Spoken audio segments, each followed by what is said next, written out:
اگر آپ کو میری یہ ویڈیو پسند آئے تو like, comment and share, subscribe کرنا مت بھولیے۔ ان صوبوں کو سلطنت میں ضم ہونے اور عسکری قوانین کے سامنے گردن جھکا دینے پر مجبور کرنا اور ان پر اس بات کو لازم کرنا کہ وہ خلافت کے دفاع میں اپنی شرکت کے لیے مال پیش کریں اور افرادی قوت باہم پہنچائیں، ملکی دفاع کو ہر طرف سے مضبوط بنانا اور دشمن کی راہ روکنے کے لیے فوجوں کی ایک جگہ سے دوسری جگہ منتقلی کو آسان بنانا۔ ریلوے لائن سے یقیناً ملک کے مختلف علاقوں میں جاری جنگجو میں کافی مدد مل سکتی تھی اور سرحدوں پر فوج کی تقسیم اور منتقلی میں آسانی ہو سکتی تھی۔ حجاز ریلوے لائن سلطان عبدالحمید کے عہد خلافت میں بچھائی جانے والی ریلوے لائنوں میں اہم ترین لائن تھی۔ دمشق سے مدینہ منورہ تک اس لائن کو بچانے کا کام 1900 میں شروع ہوا۔ اس ریلوے لائن کے ذریعے سفر سمٹ گیا اور جو سفر قافلے 40 روز میں اور بحری راستوں میں کشتیوں کے ذریعے شام کے ساحل سے لے کر حجاز مقدس تک 20 روز میں طے کرتے تھے، اب صرف 5-6 دنوں میں طے ہونے لگا۔ اس ریلوے لائن کو بچھانے کی غرض و غایت صرف حاجیوں کی خدمت نہیں تھی، وہ اس سے مکہ مکرمہ اور مدینہ منورہ تک پہنچ جائیں، بلکہ سلطان عبدالحمید کے سامنے کئی دوسرے سیاسی اور عسکری اہداف بھی تھے۔ سیاسی نقطۂ نظر سے تو یہ ریلوے لائن دنیا کے کونے کونے تک اسلامی دینی جذبہ کے فروغ کے لیے ایک بہترین ذریعہ تھا۔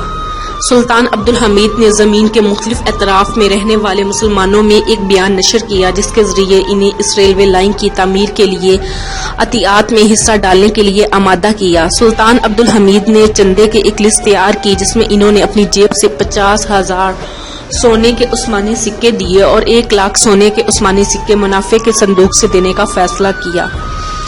سلطان نے فلاحی کمیٹیاں بنائیں جن میں مسلمانوں نے بڑھ چڑھ کر حصہ لیا اور ان اداروں کی تعمیر و اصلاح کے لیے جان و مال کے ذریعے سلطان کی اعانت کا اعلان کیا۔ اس سکیم کے لیے مملکت کی اہم شخصیات نے چند داد دیا، مثلا صدر اعظم اور وزیر دفاع حسین پاشا، وزیر تجارت اور حرف و صنعت ذہنی پاشا، سکیم کمیٹی کے سربراہ عزت پاشا۔ مختلف کمپنیوں کے ملازمین نے چندہ دینے میں بڑی سرگرمی کا ثبوت دیا۔ ان لوگوں نے اس کار خیر میں ایک دوسرے سے بڑھ چڑھ کر حصہ لیا۔ ان کے علاوہ عثمانی بحریہ کمپنی کے ملازمین ملک اور اس کے مختلف صوبوں مثلا بیروت، دمشق، حلب، بورسا وغیرہ صوبوں کے عام ملازمین نے بھی دل کھول کر چندہ دیا۔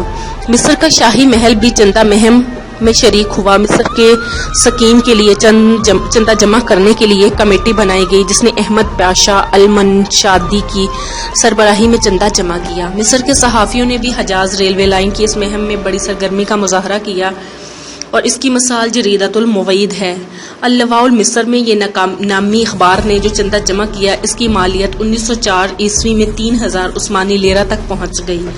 اس اخبار کے چیف ایڈیٹر مصطفیٰ کامل پاشا تھے۔ اسی طرح علی کامل نے 1901 تک 2,000 عثمانی لیرہ کی رقم جمع کی۔ اس مہم میں المنار اور الرائد المصری نامی جرائد نے بھی خوب حصہ لیا۔ قاہرہ، اسکندریہ اور مصر کے کئی دوسرے شہروں میں اس اسکیم کے لیے چندہ جمع کرنے کے لیے کئی کمیٹیاں بنائی گئی۔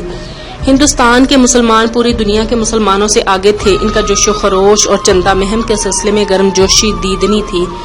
نواب حیدرآباد نے مدینہ منورہ ریلوے لائن کے لیے بہت بڑی رقم چندہ کے طور پر دی۔ اس طرح ایران کے بادشاہ نے 50,000 عثمانی لیرہ کی رقم پیش کی۔ اگرچہ اس سکیم کو غیر ملکی فنی ماہرین کی ضرورت تھی کیونکہ پلوں اور سرنگوں کے کاموں میں ماہرین کی اشد ضرورت تھی، لیکن غیر ملکی لوگوں سے مدد نہ لی گئی۔ ہاں، جب ان کے بغیر کام ناممکن نظر آیا تو ان کی محدود حد تک مدد لی گئی کیونکہ غیر ملکی فنی ماہرین آزادانہ طور پر اپنی خدمات پیش کرنے کے لیے تیار نہیں تھے اور سلطان اب غیر ملکیوں پر اعتماد نہیں کر سکتے تھے۔ اس مقصد کے لیے انہوں نے مصر کے ماہرین کی خدمات پر اکتفا کیا اور دمشق کے جنوب میں 760 کلومیٹر کی مسافت پر واقع الخضر نامی ریلوے لائن سے لے کر سکیم کے ختم ہونے تک کسی غیر ملکی ماہر فن کی خدمات نہیں لی گئی کیونکہ سکیم کمیٹی ان سے بے نیاز ہو چکی تھی اور مصر کے فنی ماہرین ان کی جگہ لے چکے تھے۔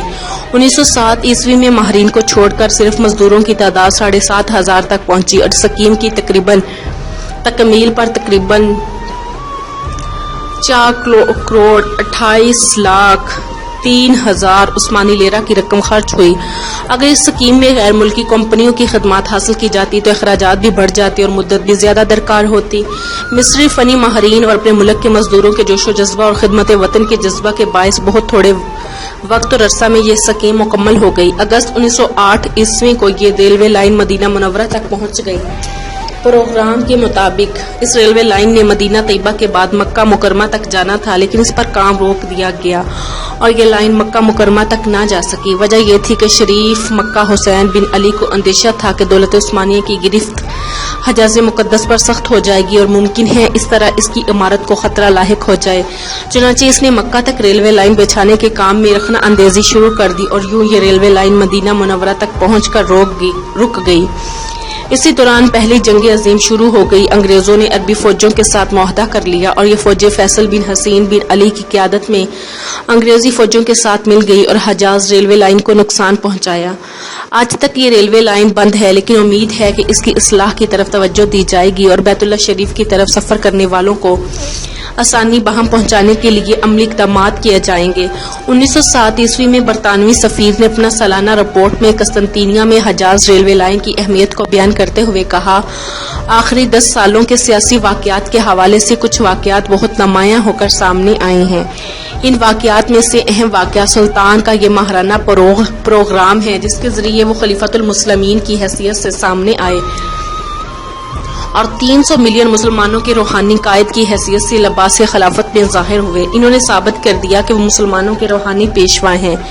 انہوں نے اپنے اس عمل سے ثابت کر دیا کہ وہ دینی شعور اور غیرت رکھتے ہیں۔ انہوں نے حجاز مقدس میں ریلوے لائن بچھا کر مسلمانوں کے لیے دور دراز راستوں کو سمیٹ دیا اور اب وہ مکہ مکرمہ اور مدینہ منورہ کے مقدس مقامات کی زیارت اور فریضہ حج ادا کرنے کی غرض سے بڑی آسانی سے پہنچنے لگے، اور اس بارے ہمارے ذہن سے اسی وقت تمام شکوک و شبہات دور ہو جاتے ہیں جب ہم دیکھتے ہیں کہ اس سکیم پر انگریزوں نے بڑی خفگی کا اظہار کیا۔ انہوں نے اس سکیم کو ناکام بنانے کے لیے بہت سازشیں کی اور بالآخر موقع ملنے پر اسے بارود سے اڑا کر ناقابل استعمال بنا دیا تاکہ عثمانی آرمی کا راستہ کاٹا جا سکے۔ اس ریلوے لائن کے ذریعے پہلی ٹرین شام کے شہر دمشق سے مدینہ منورہ 22 اگست 1908 عیسوی کو پہنچی۔ یہ دن پوری دنیا کے لاکھوں مسلمانوں کے لیے خوشی کا دن تھا، کیونکہ اس دن ان کے ایک بہت بڑے خواب کی تعمیر سامنے آ گئی تھی۔ دمشق سے مدینہ منورہ تک پہنچنے میں اس ٹرین کو صرف 3 دن کا عرصہ لگا اور اس عرصے میں اس نے 814 میل کا نہایت کھٹن اور مشکل راستہ طے کیا، جو پہلے 5 ہفتوں سے بھی زیادہ عرصہ میں طے ہوتا تھا۔ اس تاریخ روز کو ان لوگوں کی دل کی دھڑکن تیز ہو گئی جو فریضہ حج ادا کرنے کے مشتاق تھے۔ عبدالحمید کی اسلامی پالیسی بہت مضبوط تھی۔ وہ چاہتے تھے کہ بحیثیت خلیفۃ المسلمین تمام مسلمانوں کے دل اس کے گرویدہ ہوں، اور اس مقصد کی تکمیل کے لیے شام سے حجاز مقدس تک یہ ریلوے لائن ایک اہم ذریعہ تھا۔ مصر میں برطانوی نمائندہ کرو مروہ پہلا شخص ہے جس نے اسلامی اتحاد کے خلاف یورپ کو اکسایا اور اس بات کی خواہش ظاہر کی کہ سالانہ رپورٹوں میں اسلامی اتحاد کے خلاف شدید بغض کا اظہار کیا جائے۔ اسی دوران مصر کے رسالے الحرام نے فرانسیسی وزیر ہانوٹو کے کچھ بیانات شائع کیے جن میں وزیر موصوف نے اسلامی اتحاد پر سخت تنقید کی تھی۔ اسلامی اتحاد کی مخالفت دراصل دولت عثمانیہ کی مخالفت کا نتیجہ تھی۔ یورپ چاہتا تھا کہ مسلمان ملکوں کے اتحاد کو پارا پارا کر دیا جائے اور اتحاد کا کوئی ذریعہ باقی نہ رہنے دیا جائے، کیونکہ وہ دیکھ رہے تھے کہ یہ دعوت اتحاد بین المسلمین کا سبب بن سکتی ہے۔ وہ چاہتے تھے کہ مسلمانوں کو تقسیم کر کے استعماری نفوذ کے سلسلہ کو آگے بڑھایا جائے، چونکہ مسلمانوں کا تفرقہ ہی استعماریت کی اساس تھا۔ اس لیے یورپ چاہتا تھا کہ اس اساس کو برقرار رکھا جائے اور مسلمانوں کی صفوں کے درمیان کسی قسم کی وحدت پیدا نہ ہونے دی جائے۔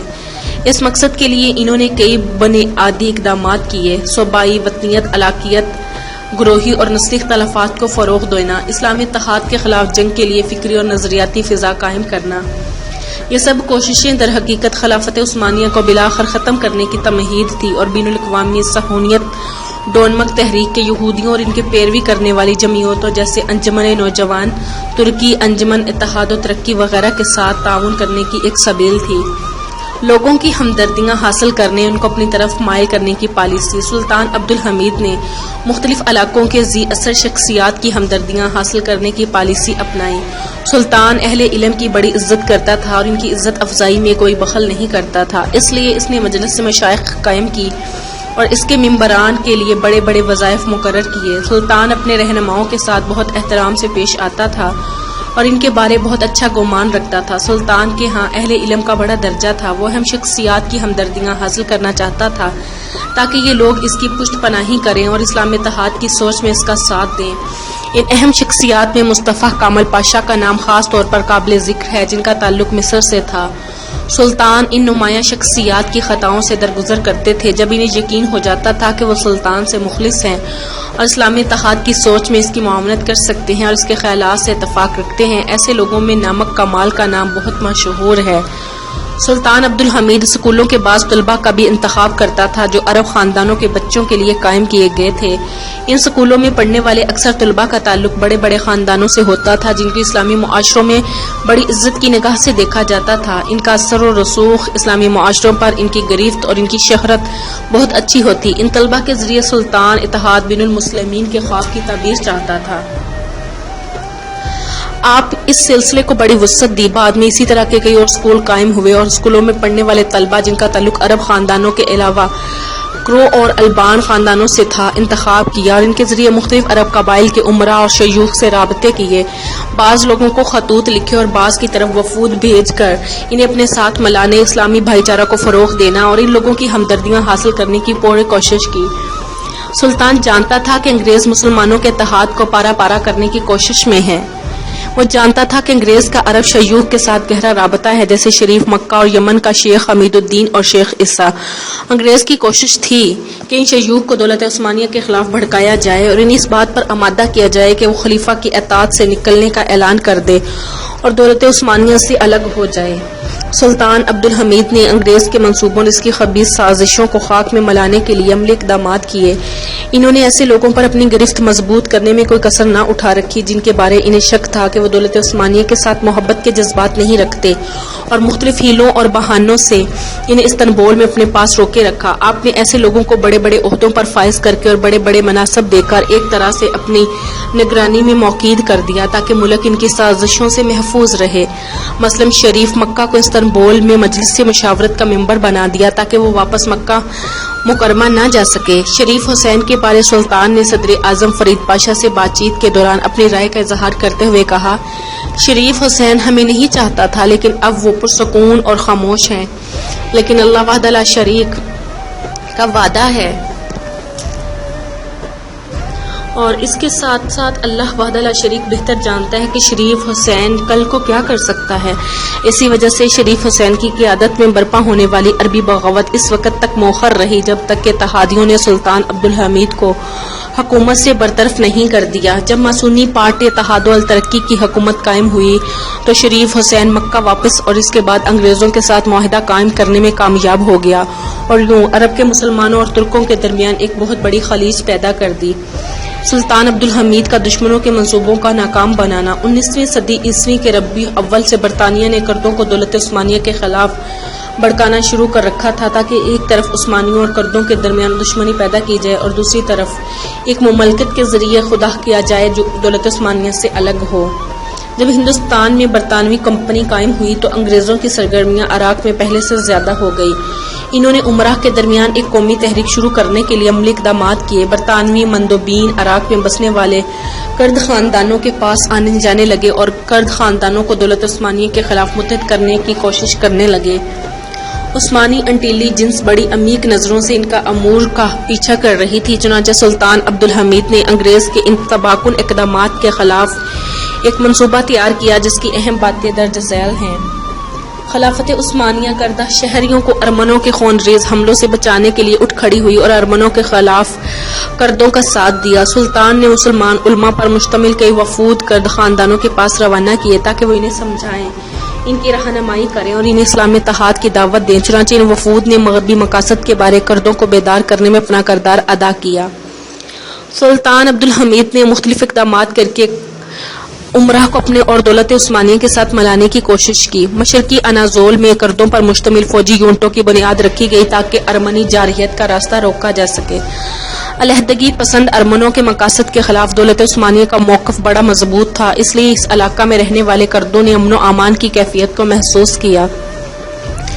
دولت عثمانیہ نے انگریز منصوبوں کو تشت ازبام کرنے کے لیے بھی عملی اقدامات کیے جن کا مقصد دولت عثمانیہ کو ٹکڑے ٹکڑے کر کے آزاد قومیت کے نام سے جاری تحریکوں کے ہاتھوں خود مختار علاقائی حکومتوں کا قیام تھا، سلطان عبدالحمید یمن میں برطانوی اثر و نفوذ کا دائرہ تنگ کر دینے میں کامیاب رہے اور اس علاقے میں انگریزوں کے خلاف جنگ میں واضح کامیابی حاصل کی۔ انہوں نے یمن میں 8000 سپاہیوں پر مشتمل ایک عسکری یونٹ بنائی تاکہ یمن کو دوبارہ دولت عثمانیہ کی طرف لوٹایا جائے۔ انہوں نے اس پوسٹ کی قیادت کے لیے نہایت ہی ماہر فوجی افسر یمن روانہ کیے، جیسے احمد مختار پاشا، احمد خوزی پاشا، حسین علمی پاشا، توفیق پاشا، مشیر عثمان پاشا اور اسماعیل حقی پاشا۔ انگریزوں نے یمن میں دولت عثمانیہ کے خلاف بغاوت کی آگ بڑھانے کی کوشش کی، لیکن سلطان عبدالحمید کی حکیمانہ پالیسی کی بدولت ان کی ایک نہ چلی اور سلطان حمید پوری طرح کامیاب رہے۔ لیبیا میں اٹلی کے مقاصد۔ اٹلی شمالی افریقہ کو اپنے ساتھ ملانے کے خواب دیکھ رہا تھا، کیونکہ وہ اس علاقے کو اٹلی کے میراث خیال کرتا تھا۔ اٹلی کے وزیر اعظم مائزینی نے اس بات کا برملا اظہار بھی کیا، لیکن فرانس نے ٹیونس پر اور انگریزوں نے مصر پر قبضہ کر لیا اور اٹلی کے پاس لیبیا کے علاوہ کچھ بھی نہ بچا۔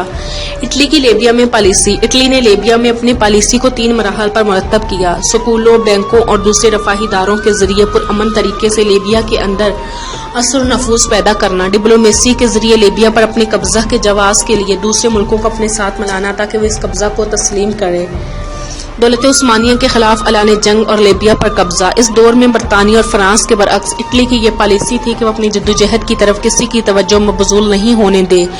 وہ بڑی حکمت اور سکون کے ساتھ عثمانیوں کے جذبات کو بھڑکائے بغیر لیبیا کو اپنے ساتھ ملانے کی کوشش کرے۔ سلطان عبدالحمید اٹلی کے ان مقاصد سے پوری طرح آگاہ تھا۔ انہوں نے مختلف ذرائع سے لیبیا میں اٹلی والوں کی سرگرمیوں اور ان کے اہداف کے بارے معلومات حاصل کی۔ انہیں معلوم ہوا کہ اٹلی والے سکولوں، بینکوں اور دوسرے فلاحی اداروں کی وساطت سے عثمانی صوبوں لیبیا اور البانیہ میں اپنا اثر و رسوخ بڑھا رہے ہیں، اور ان کا ارادہ یہ ہے کہ وہ بالآخر دولت عثمانیہ کے ان علاقوں پر قبضہ کریں: مغربی طرابلس، البانیہ، بحر ابیض متوسط کے ساحل پر واقع انا سنول کے علاقے، ازمیر، اسکندرون اور انطاکیہ۔ سلطان عبدالحمید الثانی نے اٹلی کے مذموم مقاصد کی راہ میں رکاوٹ ڈالنے کے لیے ضروری تدابیر کی۔ جب انہیں معلوم ہوا کہ اٹلی لیبیا پر مسلح حملہ کرنے والا ہے تو انہوں نے لیبیا میں 15,000 سپاہیوں پر مشتمل اپنی فوجی امداد بھیجی تاکہ لیبیا کا دفاع کیا جا سکے۔ سلطان اٹلی کے جدوجہد کے بارے پوری طرح چپ نہ رہا اور وہ ذاتی طور پر اس کی سرگرمیوں کا بنظر غائب جائزہ لیتا رہا اور روم کے سفیر اور والی طرابلس کے ذریعے لیبیا کے بارے مختلف امور کا بذات خود مطالعہ کرتا رہا، جس کی وجہ سے اٹلی والوں کو مجبوراً لیبیا پر قبضہ کرنے میں تاخیر کرنا پڑی، اور ان کا یہ خواب اس وقت پورا ہوا جبکہ سلطان عبدالحمید کی برطرفی کے بعد جمعیت الاتحاد و ترقی کی حکومت آئی۔ انشاءاللہ اس کی تفصیل ہم اس سلسلہ کے 7ویں کتاب میں بیان کریں گے، جو سنوسی تحریک، دعوت و تبلیغ اور اس کے اثرات اور افریقہ میں اس کی جہادی سرگرمیوں کے بارے میں ہے۔ اسلامی اتحاد کا پورے عالم اسلام میں بڑا شہرہ تھا، جس کی مختلف وجوہات میں چند درج ذیل ہیں۔ 19ویں صدی کے نصف ثانی میں یورپی ممالک مشرق میں مختلف اسلامی ملکوں پر قبضہ کرنے میں ایک دوسرے کے ساتھ مقابلہ کر رہے تھے۔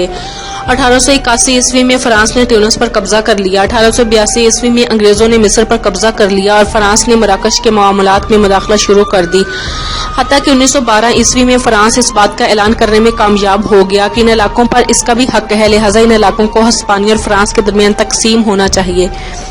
اس طرح یورپی استعمار نے افریقہ کے اسلامی ملکوں پر یورش شروع کر دی، جیسے سوڈان، نائجیریا، رنجبان وغیرہ۔ عالم اسلام کے درمیان رابطے اور وسائل نقل و حمل ترقی کر چکے تھے اور مصر، ترکی، الجزائر، ہندوستان، ایران، وسط ایشیا اور انڈونیشیا میں صحافتی تحریک پھیل چکی تھی۔ اخبارات استعماریت اور عالم اسلام میں یورپی ملکوں کی دلچسپی کے موضوع پر گرما گرم بحث کر رہے تھے۔ اسلامی علاقوں پر یورپیوں کے بار بار حملوں کی خبریں شائع ہو رہی تھی، جن کی وجہ سے لوگوں کے جذبات برانخیختہ ہو رہے تھے۔ ایک اضطراب کی کیفیت طاری تھی اور مسلمان اپنے مظلوم بھائیوں کے حق میں اپنے جذبات اور اپنے جوش و خروش کا خوب مظاہرہ کر رہے تھے۔ علماء اسلام کی کوشش اور اسلام کی عظمت رفتہ کی بحالی کے لیے ان کی دعوت و تبلیغ پورے عالم اسلام میں پھیل چکی تھی۔ مسلمان محسوس کر رہے تھے کہ ان حالات میں مسلمانوں کو متحد ہو جانا چاہیے، اور انہیں یہ بھی محسوس ہو رہا تھا کہ جو مغربی مظالم کا سلسلہ بڑھ رہا ہے، مسلمان ایک دوسرے کے قریب آ رہے ہیں اور ان کی صفوں میں اتحاد پیدا ہو رہا ہے۔ انہیں محسوس ہو رہا تھا کہ اب وقت آ گیا ہے کہ تمام عالم اسلامی معاشرے یکجا ہو جائیں اور خلافت عثمانی کے جھنڈے کے نیچے جمع ہو جائے۔ سلطان عبدالحمید الثانی مسلمانوں میں یہ احساس پیدا کرنے میں کامیاب ہو چکے تھے کہ مسلمانوں کی یکجہتی بہت اہم ہے اور پوری امت کو خلافت عثمانیہ کے جھنڈے کے نیچے جمع ہو کر اپنی صفوں میں اتحاد کی کوشش کرنا چاہیے۔ اسے 2 مقاصد پورے ہو سکتے ہیں: دولت عثمانیہ اندرونی خلفشار سے بچ سکتی ہے اور مغربی ماسونی، یہودی، استعماری اور نصرانی نیشنلزم کے حملوں کے مقابلے میں ثابت قدمی میں کر سکتی ہے اور بیرونی سطح پر ان تمام مسلمانوں کو خلافت کے جھنڈے کے نیچے لا سکتی ہے جو روس، برطانیہ اور فرانس جیسے یورپی ملکوں کے سامنے سر جھکا چکے ہیں، اور اس طرح ان تمام ممالک کو ان کی کارستانیوں کا جواب دیا جا سکتا ہے۔ پورے عالم اسلام میں اعلان جہاد کر کے ملکوں کو مسلمانوں کے مقبوضہ علاقوں کو چھوڑنے پر مجبور کیا جا سکتا ہے۔